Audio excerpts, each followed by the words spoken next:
Ever wish you had someone to tell you the truth about what it takes to run a successful business and live a fulfilling life? Well, amiguita, you've come to the right place. So grab your favorite cafecito or cocktail, your courage, and let's get to work. I'm Janessa Borges, a therapist, business strategist, mindset coach for entrepreneurs, and a feisty Latina from Miami. And I'm determined to teach you the exact tools you need to stop settling and start kicking some serious derriere. What do you say? Are you in? Then let's get started. Welcome to Latinas Empowering Latinas podcast. Welcome back. I received another question that I wanted to answer. I'm going to walk you through a little bit of the dialogue, a question that was posed to me. And it was, how do you know when it's time to invest in growing your business, even if it's scary? My response, which is a very Janessa response if you don't know yet, was if you're thinking about it, want to grow and think you need to invest, then it's time. Now, just do it. So here's something I pose to the clients I coach. If you were guaranteed to be successful, would you not invest? Do it, try, fail? That's where you need to focus from. How would you show up if success was guaranteed? This person's reply was, and what happens when you coach someone to act from that place and they lose a ton of money? We can get into a whole therapist mode on here, right? Not a very positive, instinctual person here. So I understand the fear, but you posed a question, you asked a question, you got an answer, you didn't like the answer. My response to that comment was, the key to this is mindset. If it's a mindset block or a fear, this obviously is for someone who is ready to grow and has the means to quote unquote figure it out and willing to take the risk. Someone who's already thinking about it, but the fear of failing is what's stopping them. There's never been one time when I invested in myself and my business that I've regretted it. Even if it didn't happen how I wanted it to, I learned something. I grew, or I challenged myself, and it was part of my journey in growth. This is not an irresponsible impulse action. As adults, and I didn't think I'd have to say this, but I guess I do. As adults, we all have a choice to stay stuck, settle, risk, or grow. Ultimately, that decision is a personal one. All right, so I just wanted to read you the conversation, and I want to dive deeper into it. So the first part is, how do I know when I'm ready to invest? The fact that you're thinking about investing is the first sign.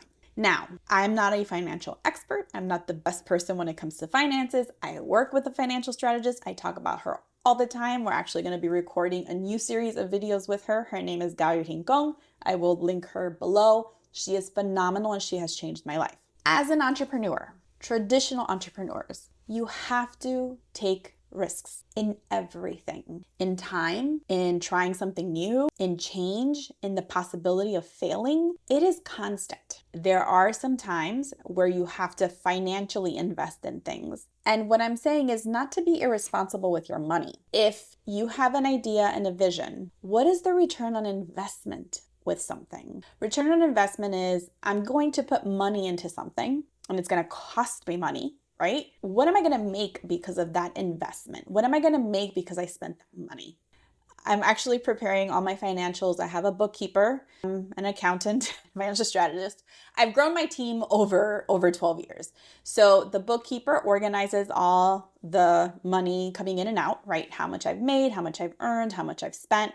I have grown and spent and do a lot on my business. Whether it's marketing, whether it is things like this, right? I'm creating videos that are free, but I have a platform I pay for. I have a platform that distributes it. I have an assistant that edits these videos. I have somebody that uploads them. I have somebody who creates the show notes. I have somebody create, the website landing page. I have somebody that creates a freebie if there's a freebie to go with it. I have somebody post everything. I have somebody create my social media posts. Now, I generate the ideas and the creation. But the reality is, if I'm going to be successful both in my private practice as well as be successful in the business I am growing and want to continue to grow, I know that being a one-woman show, while I had no choice in the beginning, I am in a place because I've invested strategically and I have grown that I can, and not only can or should, but I have a responsibility, right? Due to return on investment, due to expanding my reach, due to the people that I want to reach due to the projects that I have in mind, due to the membership, due to my speaking arrangements, due to the book that I'm writing. I cannot run a practice and run a coaching business and run and host events and speak and create YouTube videos and podcast episodes and do all of these things by myself. I'm going to correct that. I could, the quality wouldn't be as good. I wouldn't be able to be as consistent. It would cost me time with my family. I would burn out. It would take me 10 times the amount of time to do these things because it's not my area of expertise. So the first tip is, if you're going to invest in something, what is the return on investment? How much do you generate an hour? So here's some math. I make significant amount of money an hour. The amount of money that I invest in hiring, delegating somebody to answer my calls, schedule appointments, do my editing, do everything I just shared is significantly less than what I get paid an hour. So if what I'm doing, right, if what I'm investing in is essentially helping me grow, yes, I am expending a lot of money to do that. But guess what? I am earning not only what I'm spending, but more. And in order to continue to grow, at some point, you need to delegate. You need to hire out. You need to pay for better quality of product, platforms, memberships. You need to show up in different ways. Whatever it is that you need to do, if you're a hairdresser, you can't do a good job with not good quality dyes or scissors, right? You can't sit in your studio and hope and pray that you're going to get more clients. So a lot of what I do is strategy. So while being responsible, yes, I'm not asking you to go into debt or bankruptcy, although a lot of businesses have done that and have ended up having to do that because they take a risk. It depends on the type of business we're talking about. But if you're already feeling like you need to invest to grow, whether it's to grow faster or to grow more, and you know that it's going to be a little bit of a risk, but a risk that everything's going to feel scary. Here's the thing. Everything's going to feel scary. I know I'm usually a little bit fearless when it comes to things. Very rarely am I scared, but when I am scared, it's because it feels like something bigger. And when you grow and you take a risk, it has to feel like something bigger. And if you want to grow your business to a different level and you want to scale, or whatever the trajectory of your business is, right? Whether you want to be able to step away, there's work you have to do in the beginning. And in addition to the time and the work, there is a financial investment. But hey, here's the beautiful part about entrepreneurship. This is yours. This is your business, your baby. You get to run it however you want. So whether you invest a little, a lot, or nothing, you're in charge of your effort. The outcome is based on your effort too. So there's a saying I've heard a mentor say a lot: you're responsible for the effort, not the outcome. A little mixed on that. Yes, you showed up. How did you show up? Did you give it your all? And if you said, yes, I gave it my all, I thought of everything, I cannot begin to tell you the times that I'll say the word failed. I'm really going to say the times that I've tried and it didn't go how I want to. And everybody's not the same, but you get back up, you dust up, you learn, you pivot, you try again. You keep showing up, you keep being consistent. So for the person that asked, how do you know when you're ready to invest?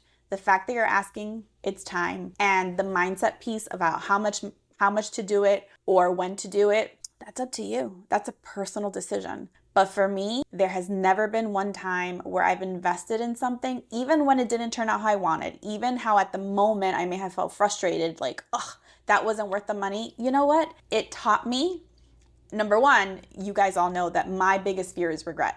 It taught me that there's nothing to regret because I tried. And I didn't fail. I just learned that way wasn't for me, or that procedure wasn't for me, or that platform wasn't the best. And that's how we learn. So I hope this episode gives you a tiny bit of clarity. If you're thinking about invest, do it correctly, but without discomfort and a little bit of pain and sometimes financial investment. Sometimes we don't get the growth we want. So how badly do you want to grow?